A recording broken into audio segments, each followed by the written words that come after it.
فرزند زہرا یہ حالات برے ہیں۔ کاشانۂ بصیرت ایک ایسا مکمل یوٹیوب چینل جس پر محروم بصارت کے لیے بالخصوص اور تمام افراد کے لیے بالعموم سینکڑوں کی تعداد میں اسلامی کتب دستیاب ہیں۔ لہذا گزارش ہے کہ آپ اپنی ذمہ داری نبھاتے ہوئے کاشانۂ بصیرت کو سبسکرائب کرنے کے ساتھ ساتھ بیل آئیکن کو پریس کیجیے تاکہ آپ علم کے حصول کے ساتھ ساتھ مذہب اہل بیت کی اشاعت میں بھی اہم کردار ادا کرتے رہیں۔ کاشانۂ بصیرت، کاشانۂ بصیرت، کاشانۂ بصیرت۔ فرزند زہرا یہ حالات برے ہیں۔ السلام علیکم۔ کاشانۂ بصیرت کے اس با بصیرت کاشانے میں ہم اور آپ مل کر ایک بہت ہی بہترین کتابچے کو پڑھنے کی کوشش کر رہے ہیں، جس کا تعلق ہے ایک سن رسیدہ شہید کربلا حضرت مسلم بن اوسجہ۔ ہم پہنچ گئے تھے صفحہ نمبر 19 پہ، اور اس کے ساتھ ہی پچھلی نشست کے بعد یہ تیسری نشست ہوگی، اور اس صفحے پہ صرف ایک عنوان ہے اور ایک ہی جملہ ہے، جس کی کنٹینیوشن پھر صفحہ نمبر 20 پر ہو جاتی ہے۔ بسم اللہ الرحمن الرحیم۔ جو ہیڈنگ یا عنوان ہے وہ ہے 61 ہجری۔ شامی مسلمانوں کو فاطمہ سن کے گزشتہ 6 ماہ یزیدیت کی تاسیس میں گزرے، اور رفتہ رفتہ اموی طاقت نے کوفے کو بھی اپنا کر لیا۔ حضرت مسلم کی شہادت اس فروغ کا نتیجہ تھی۔ اس پرآشوب زمانے میں نہیں کہا جا سکتا کہ مسلم بن اوسجہ امام حسین کے پاس آ کر کہاں اور کب ملحق ہوئے۔ ملا حسن یزدی نے لکھا ہے کہ حبیب اور مسلم بن اوسجہ ساتھ ساتھ کوفے سے روانہ ہو کر اس وقت پہنچے۔ وقت رسیدہ نہ کہ لشکر آدھا مثل سیل سیاہ۔ اس کا جو میں آپ کے سامنے ترجمہ پڑھتی ہوں، یہ پورا ماشاءاللہ سے کافی لمبی تحریر ہے۔ فارسی میں حوالہ ہے انوار الشہداء، صفحہ نمبر 63۔ اس کا ترجمہ کچھ اس طرح سے ہے۔ اس عبارت میں یہ صراحت نہیں ہے کہ وہ عشرے کے دن پہنچے۔ محاصرہ 9 محرم سے ہو چکا تھا۔ اگر اس تحریر کے معنی یہ قرار دیے جائیں کہ کربلا میں 10 محرم ان کے قیام کا پہلا دن تھا تو صحیح نہیں ہے۔ شب عاشور ان کی موجودگی اور اظہار عقیدت موجود ہے۔ ممکن ہے کہ وہ ملاقات حر سے پہلے یا بعد پہنچ چکے ہوں، اس لیے کہ فرزند رسول صلی اللہ علیہ وآلہ وسلم سے دنیا کا ساتھ چھوڑنا ان کے علم میں تھا۔ حبیب بن مظاہر کو حسینیت کی طرف دعوت دینے میں وہ ایک محرک تھے۔ قذاب کی روایت سے معلوم ہو چکا ہے کہ کوفے کا ماحول مسلم بن اوسجہ کے سامنے تھا، اور وہ اپنی قربانی کی تیاریاں کر رہے تھے۔ ان کے عزائم کی پختگی کا اندازہ اس سے ہوتا ہے کہ اس آشوب دور میں وہ کوفے سے تنہا نہیں نکلے، بلکہ اپنی کنیز اور فرزند کو بھی ساتھ لے کر چلے۔ ہر طرف کی ناکہ بندی، قدم قدم پر پہرا، عبید اللہ ابن زیاد کے سخت ترین قوانین کے نفاذ میں ان کو کوئی روک نہ سکا، اور شے اپنی حاصل کی طرف پلٹی۔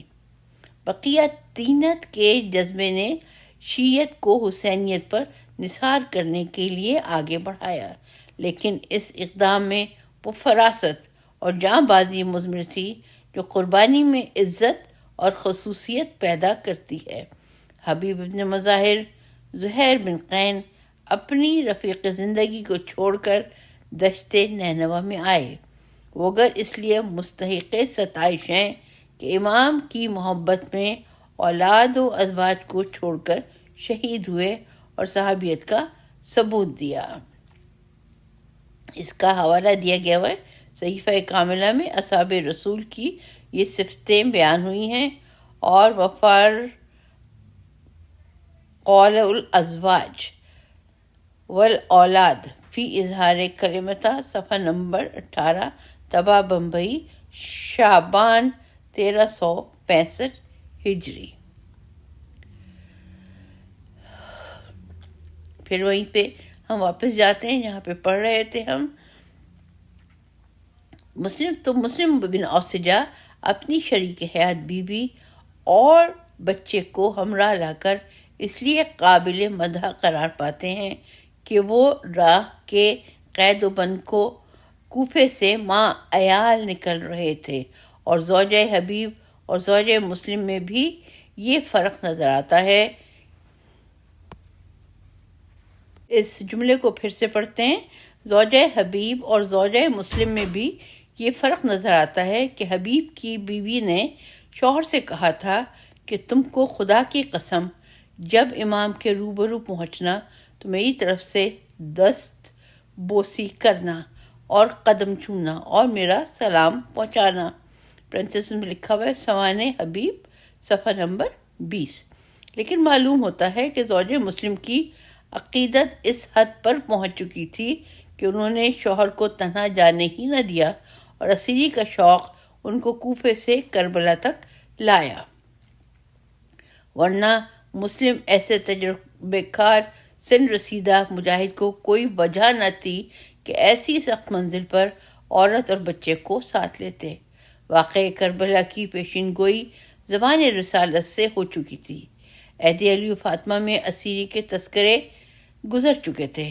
اگر مرد کا یہ فریضہ تھا کہ وہ امامت پر آنچ آنے کے وقت اپنی جان قربان کر دے، تو عورتوں کا بھی یہ عزم تھا کہ ہم اہل حرم کے شریک غم ہوں، اور اگر ان کے بازو میں رسن ہو تو ہم بھی قید ہوں، خصوصاً جبکہ مسلم کی بیوی کو منعم حقیقی نے اولاد کی نعمت بھی عطا فرمائی تھی، اور ان کے لیے مخصوص شرف و عزت تھی کہ وہ بیوہ ہوں، اسیر ہوں، اولاد فدا کریں۔ آل محمد میں بے نام و نشان ہو جانا وہ غیر فانی خصوصیت ہے جو انصار امام کو حاصل تھی۔ ہمیں صفحہ نمبر 22 پر، اور اس میں جو ہے ہیڈنگ ہے وہ ہے شب عاشور مسلم بن اوسجہ کی گفتگو۔ فرزند فاطمہ نے اپنی زندگی کی آخری رات جس صبر و سکون سے گزاری، اس کا اندازہ وہی انسان کر سکتے ہیں جو معرفت کے جادے پر ہیں۔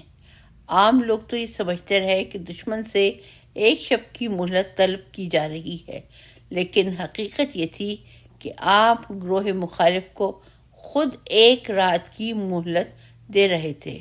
اگر تم نے مجھ کو نہیں پہچانا ہے تو اب بھی پہچان لو، اور توبہ و انابت کی منزل پر آؤ۔ خوش بختی سے یہ رات شب جمعہ تھی، اور ان کی برکت آفرین لمحات میں یہ خانوادہ ہمیشہ اپنے راحت و آرام کو خیر بات کہہ کر عبادت الہی میں مشغول رہتا ہے۔ کوئی وجہ نہ تھی کہ اس سے فائدہ نہ اٹھایا جاتا۔ جمعہ اور شب جمعہ میں خیر و شر کا ثواب و عقاب دگنا ہونا آئین اسلام میں طے شدہ مسئلہ ہے۔ لہٰذا اس رات کی عبادت میں جو لطف تھا اس کو وہی سمجھ سکتے تھے جو اپنی غرض خلقت کو پورا کرنے کے لیے دنیا میں آئے تھے، اور ان کے مختار کا کیا کہنا۔ اپنا شوق شہادت زیادہ کیا، مجاہدین کے اجر و ثواب کو بڑھایا، دشمن کی سزا کو سنگین کیا، اور رات ختم ہوتے ہوتے نام نہاد مسلمانوں کی ذہنیت کا جائزہ بھی لیا کہ دنیا دیکھ لے کہ وہ جس پیغمبر صلی اللہ علیہ وآلہ وسلم کا کلمہ پڑھتے ہیں، ٹھیک جمعے کے دن اس کی آل کو کس طرح بے آبادانہ ذبح کرتے ہیں۔ اس رات کی یہ عبادت وداعی عبادت تھی، اور جبکہ ہمارے سامنے حضرت امیر المومنین علیہ السلام کا علم افروز ارشاد 1300 برس سے زیادہ زمانہ گزرنے کے بعد موجود ہے۔ آپ علیہ السلام نے فرمایا تھا، جب تم نماز کے لیے کھڑے ہونا تو تم کو چاہیے کہ وداعی نماز پڑھو۔ اس کا حوالہ ہے از اقام احدکم الی الصلاۃ فلیصل صلاۃ معدوہ، پرنتھیسز میں لکھا ہوا ہے غرار الحکم و دار القلم، پیج نمبر 163۔ اس کے بعد جو تحریر ہے وہ ہے حضور قلب اس سے پیمانے پر ہو کہ یہ سمجھو یہی نماز ہماری آخری نماز ہے، اب حیات مستعار دوسری نماز پڑھنے کا موقع نہ دے گی۔ فرشتہ موت کمین گاہ میں ہے۔ کربلا والوں کو یقین تھا کہ ہم پر اب دوسری راتیں زندگی میں نہ آئے گی۔ شب ہجرت پیغمبر خدا کی جان بچانے میں بستر پر سونے کی ضرورت تھی، اور شب عاشور فرزند رسول کی نصرت میں ہر مجاہد کو شب بیداری کی ضرورت ہے کہ وہ جاگ کر صبح کر دے اور یزیدی لشکر کے شب خون سے بنی فاطمہ کو بچائے۔ لہٰذا یہ مقدس ترین نفوس کبھی نماز میں، کبھی دعا میں، کبھی تلاوت میں، کبھی حرم رسول کے تدابیر تحفظ میں، کبھی حال و استقبال کی مصیبتوں پر آنسو بہانے میں مشغول ہیں، اور ان کو کمیل بن زیاد کی دعا کا یہ فقرہ یاد ہونا چاہیے، ارحم من رعصا مالہ الرجا وسلامہ بکا۔ ہم آ گئے ہیں صفحہ نمبر 24 پر۔ پالنے والے اس پر رحم کر جس کی ساری پونجی تجھ سے لو لگانا ہے، اور جس کے ہتھیار آلات حرب گریہ و بکا ہیں، جو دشمن سے بچائے ہوئے ہیں، اور نہ یہ نمازی سجادوں پر محو عبادت رہتے ہیں، اور فوج شام کی طرف سے قتل عام شروع ہوتا۔ تکبیر و تحلیل کی صداؤں نے خیموں کو ایک مستحکم قلعہ بنا دیا تھا، جس کو دشمن اپنی اکثریت کے باوجود نظر اٹھا کر نہیں دیکھ سکتا تھا۔ قریب آنا تو درکنار، اسد اللہ کا شیر عباس پورے لشکر کی جانوں کا نگران تھا، جس کا بہن کے خیمے سے گزر پھرنا بھی حج کے ہر ورثے بہتر تھا۔ ان گوناگوں مصروفیتوں میں ابن امام کو اپنی مختصر فوج کے سامنے خطبہ پڑھنے کی ضرورت محسوس ہوئی، اور نفس انسانی کی لاج رکھتے ہوئے تمام ساتھیوں کو بیت کی پابندی سے آزاد کرنا چاہا، اور عام اعلان کیا کہ تم مجھ کو چھوڑ کر چلے جاؤ اور مجھے اکیلا رہنے دو، اس لیے کہ ان بختوں کو مجھ سے کام ہے۔ اس کے جواب میں بنی ہاشم کے بعد سب سے پہلے مسلم بن اوسجہ کھڑے ہوئے، اور شجاعت و وفا میں ڈوبی لفظیں جو کہیں وہ صفحہ تاریخ پر اب تک باقی ہیں۔ اور ان الفاظ کا ترجمہ ہے، ہم کیا آپ کو چھوڑ کر چلے جائیں بغیر اس کے کہ پیش خدا جواب دہی کا سامان کر سکیں؟ آپ کے حق ادائیگی میں خدا کی قسم یہ تو نہیں ہو سکتا، یہاں تک کہ میں فوج دشمن کے سینوں میں اپنے نیزے کو توڑ دوں اور ان کو میں صرف شمشیر سے قتل کرتا رہوں جب تک کہ قبضہ تیغ میرے ہاتھ میں رہے اور میں آپ کو کبھی نہ چھوڑوں، اور اگر میرے ساتھ آلات حرب نہ رہیں جن سے لڑوں تو میں انہیں پتھر پھینک کر مجروح کر دوں گا یہاں تک کہ آپ کے ساتھ مر جاؤں۔ فاضل زنگی پوری اللہ مقاموں نے اپنی کتاب میں اس جواب میں یہ اضافہ کیا ہے۔ قسم بخدا ہم آپ کو نہ چھوڑیں گے یہاں تک کہ پروردگار ہمارا جان لے کہ ہم نے رسول اللہ کے نہ ہونے کے وقت میں آپ کی کیسی حمایت و حفاظت کی۔ آپ جانیں کہ قسم بخدا اگر ہمیں یہ معلوم ہو کہ ایک مرتبہ قتل ہوں گے، پھر زندہ کیے جائیں گے، پھر جلائے جائیں گے، پھر ہماری خاک ہوا میں اڑا دی جائے گی، اور اسی طرح 70 مرتبہ ہوگا، تب بھی تو آپ سے جدا نہ ہوں گے یہاں تک کہ آپ کے سامنے موت آئے، پھر کیوں کرنا ہم آپ کی حمایت میں جان دیں، حالانکہ یہ ایک مرتبہ کا قتل ہوتا ہے اور بعد اس کے وہ کرامت اور بزرگی ملے گی جس کی کبھی انتہا نہیں ہوگی۔ بریکٹ میں لکھا ہوا ہے شہید اسلام، صفحہ نمبر 246، طبع لکھنؤ 1323 ہجری۔ اب آ جاتی ہے اگلی ہیڈنگ پہ وہ ہے شمر کی سخت کلامی پر مسلم بن اوسجہ کا جلال۔ واقعہ کربلا میں تیر و تلوار، نیزہ و خنجر، چوب و خشت کے ساتھ ساتھ بے گناہوں پر زبان سے بھی حملہ ہوتا تھا اور بے ادب دشمن ایسے ناگفتہ بے الفاظ استعمال کرتے تھے جس کے تصور سے عقل و تہذیب لرزہ براندام ہے۔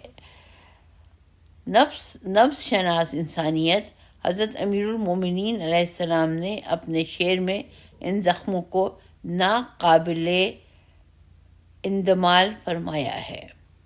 اس یہ شعر جو اردو میں لکھا ہے وہ اس طرح سے، اور صفحہ نمبر ہے 26۔ نیزے کے زخم تو بڑھ جاتے ہیں لیکن زبان کے زخم کسی طرح نہیں بڑھتے۔ چھری کا تیر کا تلوار کا تو گھاؤ بھرا، چھری کا تیر کا تلوار کا تو گھاؤ بھرا، لگا جو زخم زباں کا رہا ہمیشہ ہرا۔ چنانچہ صبح عاشور طبل جنگ سے پہلے جب خندق میں آگ شعلہ ور تھی تو قیام فلک احتشام کی طرف سے شمر گزرا اور اس بد باطن اور خبیث نے کہا، اے حسین، تم نے قیامت کے پہلے دن ہی دوزخ کی آگ مہیا کر لی۔ اس کے جواب میں حضرت نے فرمایا، اے بخت، قیامت کی آگ کا تو ہی سزاوار ہے۔ اس گستاخی پر مسلم بن اوسجہ کو جلال آ گیا اور غصے میں بھرے ہوئے تیوروں سے امام کے آ کر سامنے عرض کیا کہ حکم ہو تم اس کی طرف اپنی تیر پھینکو، مگر رحم پرور امام نے روکا اور فرمایا کہ لڑائی میں ہماری طرف سے پہل نہ ہونی چاہیے۔ یہ وہ آئین حرب تھے جس پر صدر الاسلام سے برابر عمل درآمد ہو رہا تھا، بلکہ یہ قانون حضرت موسیٰ بن عمران کے زمانے سے نافذ ہوا ہے اور فرعون کے جادوگروں کا مقولہ قرآن میں موجود ہے، اور وہ کچھ اس طرح سے ہے۔ اس کا ترجمہ عربی لکھی ہوئی ہے، عربی پہ اعراب نہیں ہے، تو اس کا ترجمہ پڑھتی ہوں۔ انہوں نے کہا، اے موسیٰ، تو تمہیں اپنے منتر پھینکو یا ہم پھینکیں؟ فرمایا، تم ہی پھینکو۔ اس کے معنی یہ ہے کہ عصائے موسیٰ دفاعی حیثیت میں تھی، اور وہی نظریہ سید الشہداء روح فدا کا بھی تھا کہ اپنے دشمن کی سخت کلامی ٹھنڈے دل سے سنی مگر جنگ میں ابتدا نہ کی۔ غرض ان کلمات کا برداشت کرنا صاحبان غیرت کے لیے موت سے کم نہ تھا۔ جبھی زیارت میں ارشاد ہوتا ہے، قتل اللہ من قتل کا بالایدی۔ مفاتیح الجناح، طبع نجف اشرف، پیج نمبر 632۔ خدا اس شخص کو قتل کرے جس نے آپ کے ہاتھوں اور زبانوں سے قتل کیا۔ انورٹڈ کامز میں لکھا السن اس اظہار حقیقت کے تحت میں وہ لٹریچر بھی داخل ہے جو حسینیت کو قتل کر رہا ہے اور یزیدیت جس سے فروغ حاصل کرتی ہے. ہماری جان نثار ہوں معصومین کے ان مختصر جملوں پر جن میں شہادت حسین پر انتہائی فراست کے ساتھ مکمل تبصرہ فرما دیا. یہ حضرات خود تو دشمنوں کے قید و بند میں تھے مگر دور آزادی میں زندگی بسر کرنے والے طبقے کے روبرو حکایات مصائب پیش کر کے سبکدوش ہو گئے.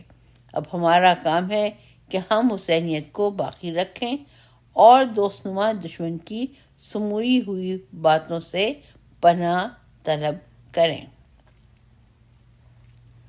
اب پھر ایک نیا عنوان ہے یہاں پہ، اور عنوان میں تحریر ہے لشکر مخالف کے پہلے حملے میں مسلم بن اوسجہ کی بہادری. ابو مقتف نے مقتل میں لکھا ہے کہ جب روز عاشور جنگ شروع ہوئی تو لشکر ابن سیاد کا داہنے حصہ جس کا اور عمر بن حجاج زبیدی تھا، اس نے امام حسین کے لشکر کے بائیں حصے پر حملہ کیا اور اس کے افسر زہیر بن قین تھے، اور فرات کی طرف سے یہ حملہ لشکر ابن سعد نے کیا تھا، اور مسلم بن اوسجہ بھی حضرت امام حسین علیہ السلام کے لشکر کے بائیں حصے میں تھا.